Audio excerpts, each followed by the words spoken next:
This is TV18 and you are watching CNN IBN.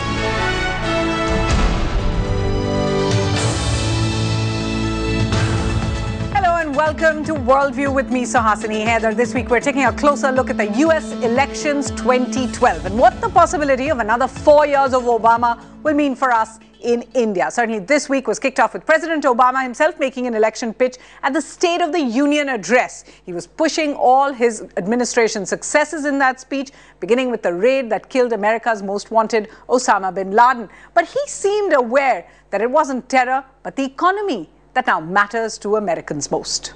Tonight, my message to business leaders is simple. Ask yourselves what you can do to bring jobs back to your country, and your country will do everything we can to help you succeed. In the last 22 months, businesses have created more than 3 million jobs. We will not go back to an economy weakened by outsourcing, bad debt, and phony financial profits. First time in 9 years, there are no Americans fighting in Iraq. For the first time in 2 decades, Osama bin Laden is not a threat to this country. Outsourcing Afghanistan, these are achievements that Obama is talking about. What do they mean for us in India? In fact, later in the show, we will ask, are 4 more years of Obama good for India?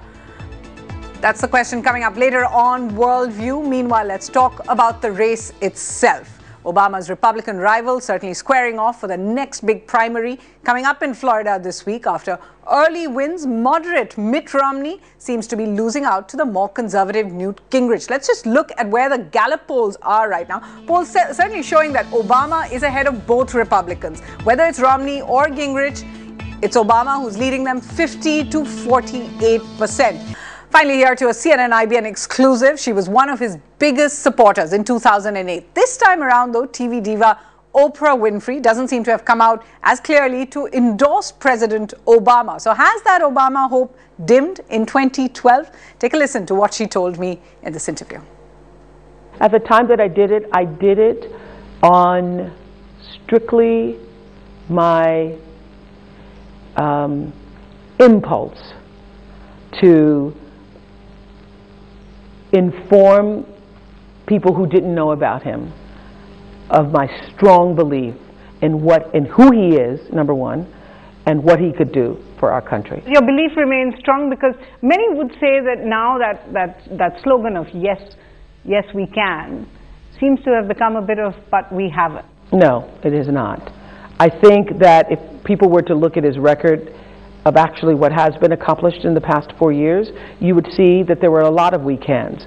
And he didn't even say, yes, we can in a year, yes, we can in 2 years. It takes time. All right, and you'd continue that support in this re-election for sure.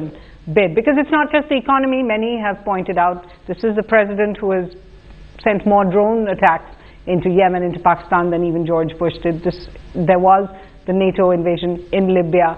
Many are asking if that dream, of that hope of Obama has dimmed a little bit. I don't think it's dimmed, and I think that in the next 4 years you're going to see.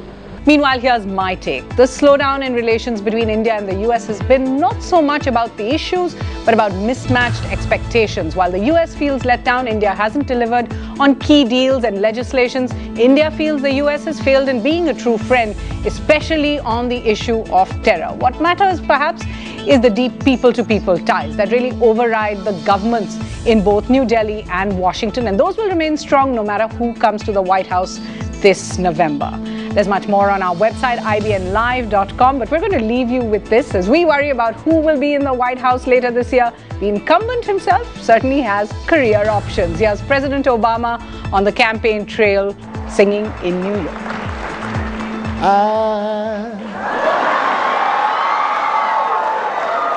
So in love with you.